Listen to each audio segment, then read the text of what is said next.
Okay.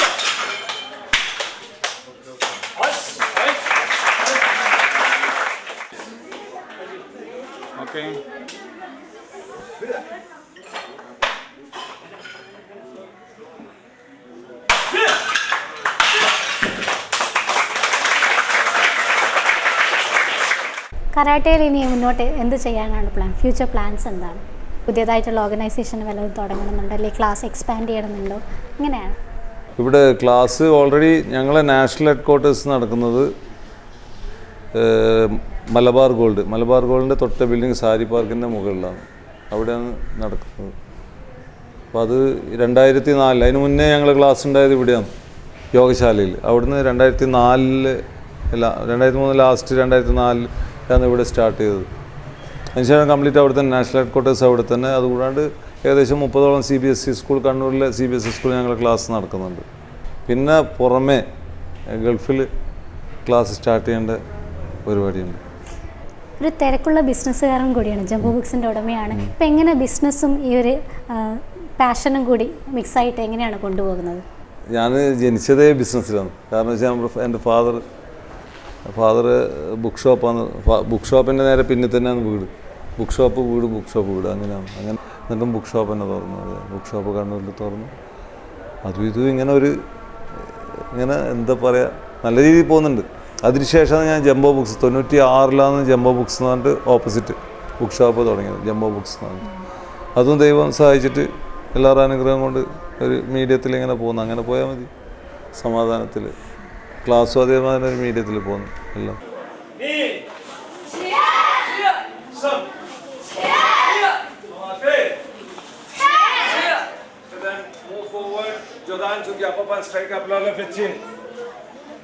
Down, everybody. Straight in. Knee. Some. Malate. Jadan Suki. Hitch. Knee. Some. Shake. Malate.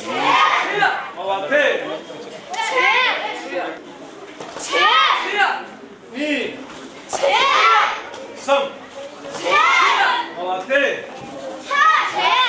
Itch. Knee.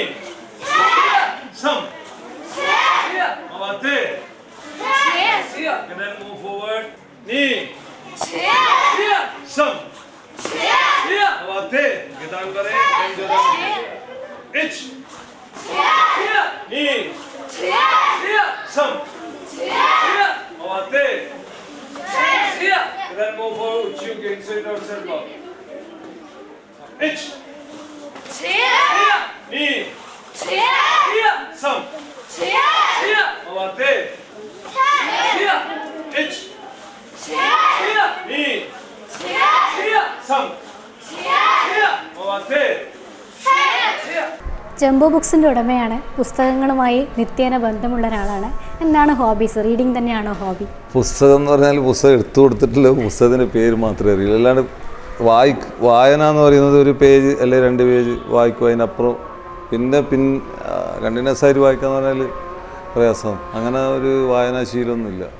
പിന്നെ മെയിനായിട്ട് film ഭയങ്കര, ഒറ്റൊരു film ഒഴിവാക്കില്ല. റിലീസാകുന്ന അന്ന് വെള്ളിയാഴ്ച അവിടെ തിയേറ്ററിൽ നമ്മളുണ്ടാവും. സിനിമയോട് ഒരുപാട് താല്പര്യമുള്ളൊരു വ്യക്തിയാണെന്ന് പറഞ്ഞു. അപ്പം ഈ ഒരു മാർഷൽ ആർട്സ് സിനിമയിലേക്ക് കൊണ്ടുവരാനോ അല്ലെങ്കിൽ സിനിമയിൽ അഭിനയിക്കാനോ താല്പര്യപ്പെട്ട് പോയിട്ടുണ്ടോ? ഭയങ്കര താല്പര്യമുള്ളത്. ഭയങ്കര താല്പര്യം എന്ന് പറഞ്ഞാൽ അങ്ങനെ എൻ്റെ ഒരു ഫ്രണ്ടിൻ്റെ ബ്രദറാണ് ജോമൻ സർ. ഈ പിന്നെ ജോമൻ സർ കാലിക്കറ്റാണ്, കോഴിക്കോടാണ്. അപ്പോൾ അവരെ ഫിലിമിൽ പോയിട്ട് വർക്ക് ചെയ്തിട്ടുണ്ട്.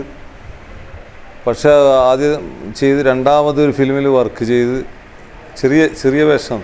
സുരേഷ് ഗോപിയാണ് main actor, Gopi sir.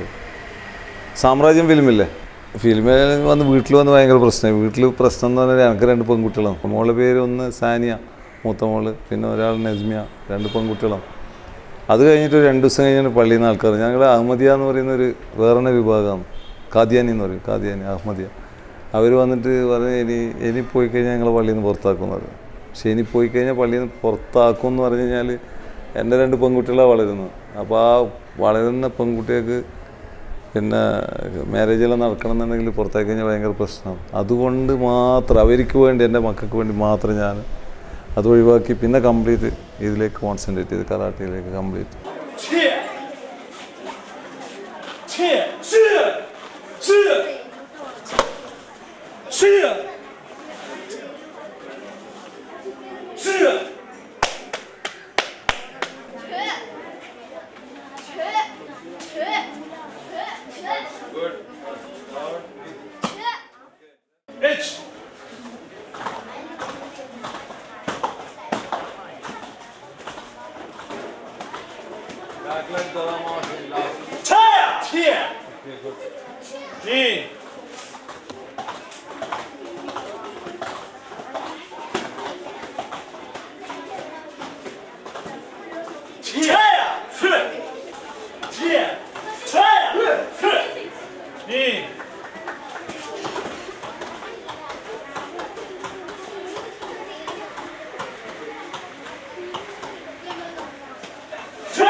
Sir, ഇന്ത്യയിലല്ലാണ്ട് മറ്റേതൊക്കെ രാജ്യത്താണ് കരാട്ടയെ ബന്ധപ്പെട്ട് പോയിട്ടുള്ളത്?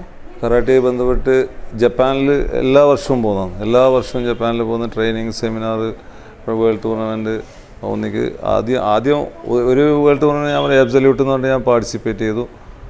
അതിനുശേഷം 2004 പിന്നെ 2007 വേൾഡ് ടൂർണമെൻറ്റിൻ്റെ കെയോസ് മാഡ് മാക്സ് യൂട്യൂബിൽ അടിച്ചു കഴിഞ്ഞാൽ കെയോസ് മാഡ് മാക്സ് എന്ന് പറഞ്ഞാൽ വരും. അത് കംപ്ലീറ്റ് വരും. കെയോസ് മാഡ് മാക്സിൻ്റെ നമ്മൾ ടൂർണമെൻറ്റ് നമ്മൾ ഓർഗനൈസേഷൻ നടത്തുന്നത്. അതേമാതിരി ഇതെല്ലാം അബ്സല്യൂട്ട് എല്ലാം ഉണ്ട്. അപ്പോൾ അതുകൊണ്ടാണ് വേൾഡ് ടൂർണമെൻറ്റ് പാർട്ടിസിപ്പേറ്റ് ചെയ്ത്. ഇതിലും world chaos mad max 2007 participate ചെയ്തിട്ടുണ്ട്. പിന്നെ അതുകൂടാണ്ട് എത്രയോ എല്ലാ വർഷവും എല്ലാ വർഷവും തന്നെ പിന്നെ ജപ്പാനിൽ പോകുന്നുണ്ട്, ജപ്പാനിൽ ട്രെയിനിങ് ചെയ്യുന്നുണ്ട്, സെമിനാർ അറ്റൻഡ് ചെയ്യുന്നുണ്ട്. അങ്ങനെയാണ് കണ്ടിന്യൂസ് ആയിട്ട്. ഇപ്പോൾ 8th ഡിഗ്രി എല്ലാം ജപ്പാൻ. കാരണം എന്ന് വെച്ചാൽ ഇവിടെ വേറെ ആരും തരാനില്ല. നമ്മുടെ ഓർഗനൈസേഷനിൽ നമ്മൾ ഡയറക്ടർ പോയിട്ട് തന്നെ ഇതെടുക്കണം, ഡിഗ്രി എടുക്കണം. ഇവിടെയുള്ള കുട്ടികൾക്ക് എനിക്ക് കൊടുക്കാം. ഇവിടെയുള്ള കുട്ടികൾക്കെല്ലാം ഈ ഓൾ ഇന്ത്യ ഈ എല്ലാവർക്കും എനിക്കാണ്. പിന്നെ ഇവിടെ ഈ പ്രോഗ്രാം സെമിനാറിന് ഇറാനിൽ പോയിട്ടുണ്ട്. ഇറാനിൽ പ്രോഗ്രാം ഉണ്ട്, സെമിനാറുണ്ട്, കോമ്പറ്റീഷന് പോയിട്ടുണ്ട്. അതുകൂടാണ്ട് പിന്നെ USA റിക്കുഡോ എന്ന് പറഞ്ഞാൽ കുബുഡോ ട്രെയിനിങ്ങിന് പോയിട്ടുണ്ട്. അവിടെ അതിൻ്റെ കൂടി ബ്രാഞ്ച് ചീഫാണ്, ഓൾ ഇന്ത്യ ബ്രാഞ്ച്, റിക്കുഡോൻ്റെ ബ്രാഞ്ച് ചീഫ്, വെപ്പൺസ് ട്രെയിനിങ്ങിൻ്റെ. പിന്നെ അതുകൂടാണ്ട് ഒക്കിനാവ, ജപ്പാനിൽ തന്നെ ഒക്കിനാവയിൽ കൈച്ചി നക്കാമത്തോ എന്ന് പറഞ്ഞിട്ട് അവരെ അണ്ടറിൽ കുബുഡോ ട്രെയിനിങ് ചെയ്ത് ഗോജുരി ഉണ്ട്. അതിലും ഡിഗ്രി എടുത്തിട്ടുണ്ട്, 6 ഡിഗ്രി എടുത്തിട്ടുണ്ട്. പിന്നെ കുബുഡോയിൽ 3rd ഡിഗ്രി എടുത്തിട്ടുണ്ട്. സാധാരണയായി മാർഷൽ ആർട്സ് പഠിപ്പിക്കുന്നത് മറ്റുള്ളവരെ അറ്റാക്ക് ചെയ്യാനും ഡിഫെൻസിനും വേണ്ടിയിട്ടാണ്. പക്ഷേങ്കിൽ സാറിനെ സംബന്ധിച്ചിടത്തോളം ഒരു ശാന്തമായ സ്വഭാവമാണ്. അപ്പം ഇത് എങ്ങനെയാണ് ഈ ഒരു ലെവലിലേക്ക് കൊണ്ടുവരുന്നത്? ഇല്ല, നമ്മളിത് എന്ന് പറഞ്ഞാൽ കറാത്തെ ഏത് മാർഷൽ ആർട്സ് ആയാലും അത് ട്രെയിനിങ് അത്രയും ഒരു സിസ്റ്റമാറ്റിക്കായി ട്രെയിനിങ് ചെയ്യുന്നതാണ്. അപ്പോൾ അതിൽ തന്നെ ഈ സ്വഭാവ മാറ്റം വരും, സ്വഭാവ രൂപീകരണം ശരിക്കും നല്ലൊരു സ്വഭാവം വരും. ഇതെല്ലാം അതിൽ തന്നെ ട്രെയിനിങ് ചെയ്യുന്നതിൻ്റെ ഭാഗമായിട്ട് തന്നെ വരും. പിന്നെ മെഡിറ്റേഷൻ ചെയ്യുന്നുണ്ട്. ഇതിൽ തന്നെ ഒരു പൊസിഷനിലേക്ക് വരും എല്ലാവരും. കാരണം അങ്ങനെയാണ്. അത്രയും ഹാർഡ് ട്രെയിനിങ് അത്രയും ക്ഷമ വേണം. ക്ഷമ ഉണ്ടെങ്കിൽ മാത്രമേ ഈ ഒരു പൊസിഷനിലേക്ക് കൊണ്ടുവരും. 2 ദിവസം വന്ന് 1ാമത്തെ ദിവസം പോകുന്ന ആൾക്കാരാണ് അധികം. പക്ഷെ അത്രയും അതങ്ങനെ ക്ഷമ കൊണ്ട് അങ്ങനെ കണ്ടിന്യൂസ് ആയി ചെയ്തിട്ട് വരുന്നത്. അപ്പോൾ അതിൻ്റെ ആ രീതിയിൽ അതും വരുന്നുണ്ടാവും.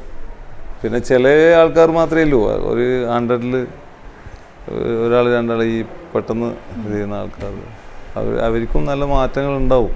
എന്നായാലും സാറിൻ്റെ കരാട്ടയിലുള്ള സ്റ്റുഡൻസ് എങ്ങനെയാണ് കരാട്ടെ മുന്നോട്ട് കൊണ്ടുപോകുന്നത്? അല്ലെങ്കിൽ പെട്ടെന്ന് തുടങ്ങിയിട്ട് നിർത്തിയ ആൾക്കാരാണോ കൂടുതൽ, അല്ലെങ്കിൽ കരാട്ടയെ സ്നേഹിച്ച് അത് മുന്നോട്ടേക്ക് കൊണ്ടുപോകാൻ താല്പര്യമുള്ള ആൾക്കാരാണോ? ഇല്ല, ഇത് കണ്ടിന്യൂസ് ആയിട്ട് വരുന്ന ആൾക്കാർ ബ്ലാക്ക് ബെൽറ്റ് എത്തി കഴിഞ്ഞാൽ അവർക്ക് തന്നെ ശരിക്കും പറഞ്ഞാൽ അവർ ഈ ക്ലാസ്സിൽ വന്നു കഴിഞ്ഞാൽ പ്രാക്ടീസ് ചെയ്യുമ്പോൾ തന്നെ നമുക്ക് മനസ്സിലാവും ഇയാൾ ഇത്ര ഡെവലപ്പ് ചെയ്ത് കഴിഞ്ഞാൽ ഇയാൾ നല്ലൊരു പൊസിഷനിലേക്ക് വരും. അത്രയും അവരെ ആത്മാർത്ഥത ഉണ്ടല്ലോ, പഠിക്കാനുള്ള ആത്മാർത്ഥതയുള്ള കുട്ടികളെ കണ്ട് സെപ്പറേറ്റ് മനസ്സിലാവും. അപ്പോൾ അങ്ങനെയുള്ള ആൾക്കാരെ കുറച്ചും കൂടി നമ്മളൊന്ന് ബൂസ്റ്റ് ചെയ്ത്, അപ്പോൾ അവർ ഇന്ന ക്ലാസ് ഉണ്ട് അതെടുക്കുക പറയുമ്പോൾ അവർ ക്ലാസ് ഒന്നിച്ച് കൂട്ടി ക്ലാസ് എടുത്ത് പിന്നെ അവസാനം പിന്നെ അവർക്ക് സെപ്പറേറ്റ് ആയിട്ട് അവരെ ക്ലാസ്സായി അങ്ങനെ ഇൻസ്ട്രക്ടേഴ്സ് അങ്ങനെ വരുന്നു. കൂട്ടത്തിൽ വെച്ച് എടുത്തു പറയത്തക്കെയുള്ള സ്റ്റുഡൻസ് ആരൊക്കെയാണ്? കൂട്ടത്തിലെ എല്ലാവരും എൻ്റെ എല്ലാ സ്റ്റുഡൻസും നല്ല കുട്ടികളാണ്. എല്ലാവരും നല്ല നല്ല സ്റ്റുഡൻസ്, എല്ലാം നന്നായി ചെയ്യുന്ന കുട്ടികളാണ്. സുജേഷ് ഉണ്ട്, ജിതേഷ് ഉണ്ട്, കോശിയുണ്ട്, ലിനേഷ് ഉണ്ട്, അസീബ് ഉണ്ട്. അങ്ങനെ കുറേ അതുകൂടാണ്ട് ഇതിന് മുമ്പേ വന്ന കുറേ ആൾക്കാരുണ്ട്. ഇപ്പോൾ ഗൾഫിലെല്ലാം കരാട്ടെ ക്ലാസ്സിലും സ്റ്റാർട്ട് ചെയ്തിട്ടുണ്ട്. എൻ്റെ സ്റ്റുഡൻസ് സ്റ്റാർട്ട് ചെയ്തിട്ടുണ്ട്. നല്ല നിലയിൽ പോകുന്ന ആൾക്കാരുണ്ട് എല്ലാം. പിന്നെ ഒന്നാമതെന്ന് പറഞ്ഞാൽ ഏറ്റവും അധികം നമുക്ക് എനിക്ക് എന്ന് പറഞ്ഞാൽ ഞാൻ ഷോപ്പിലിരിക്കുന്ന ഞാൻ ജംബോ ബുക്സ് നടത്തുന്നു. ഓക്കെ, ഷോപ്പിൽ അവിടെ ഇരിക്കുന്ന സമയത്ത് വന്നിട്ട് ബുക്സ് വന്ന് വാങ്ങിക്കുന്നുണ്ടാവും. അപ്പോൾ എനിക്ക് ആളെ കണ്ടാൽ ചിലപ്പോൾ ഒന്നും മനസ്സിലായിട്ടുണ്ടാവില്ല. എല്ലാം വാങ്ങിച്ചെല്ലാം കഴിഞ്ഞിട്ട് പോകുമ്പോൾ ക്യാഷിയർ സാറിന് എന്നെ ഓർമ്മയുണ്ടോ, സാർ എന്നെ പഠിപ്പിച്ചത്, അത് സാർ എന്നെ പഠിപ്പിച്ചതിന് ഇന്ന സ്ഥലത്ത് പഠിപ്പിച്ച് ഇത്ര കൊല്ലം മുമ്പ് പഠിപ്പിച്ചെന്ന് പറയുമ്പോൾ അത് ഒരു ഭയങ്കര എനിക്ക് എൻ്റെ മനസ്സിന്. അപ്പോൾ അവരോട് ഞാൻ ചോദിക്കും, നിങ്ങൾ ഇപ്പോൾ എന്താ ചെയ്യുന്നത്? അപ്പോൾ ഒന്നുകിൽ ഡോക്ടർ, അല്ലെങ്കിൽ ഗൾഫിൽ, അല്ലെങ്കിൽ എഞ്ചിനീയർ, അല്ലെങ്കിൽ വേറുന്നത്. അപ്പോൾ ഇന്ന് അത് കേൾക്കുമ്പോൾ എനിക്ക് ഭയങ്കര ഹാപ്പിയാണ് എൻ്റെ മനസ്സിന്. നമ്മൾ പഠിപ്പിച്ച കുട്ടികൾ പിന്നെ കരാട്ടെ പ്രാക്ടീസ് ചെയ്യുന്ന ചില കുട്ടികൾ ചെയ്യുന്നുണ്ടാവും, ചില കുട്ടികൾ കണ്ടിന്യൂ വേറെ സ്ഥലത്ത് ചെയ്യുന്നുണ്ടാവും, ചില കുട്ടികൾ ചെയ്യുന്നുണ്ടാവും. അപ്പോൾ അതൊരു മനസ്സിന് ഏറ്റവും അധികം സന്തോഷം കിട്ടുന്ന ഒരിതാണ്. കാരണം നമ്മൾ പഠിപ്പിച്ച കുട്ടികൾ നല്ല പൊസിഷനായി നല്ല രീതിയിൽ നല്ലത് കാണുമെന്ന് പറയുമ്പോൾ അത് ഭയങ്കര ഹാപ്പിയാണ്.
കരാട്ടയുടെ മേഖലയിൽ ശ്രീ അബ്ദുൾ ലത്തീഫിന് കൂടുതൽ ഉയർച്ച ഉണ്ടാകട്ടെ എന്ന് ആശംസിച്ചുകൊണ്ട് കയ്യൊപ്പിൻ്റെ ഇന്നത്തെ എപ്പിസോഡ് ഇവിടെ പൂർണ്ണമാകുന്നു. പ്രതിഭ കയ്യൊപ്പ് ചാർത്തിയ മറ്റൊരു വ്യക്തിയുമായി വീണ്ടും കണ്ടുമുട്ടാം കയ്യൊപ്പിലൂടെ. നന്ദി, നമസ്കാരം.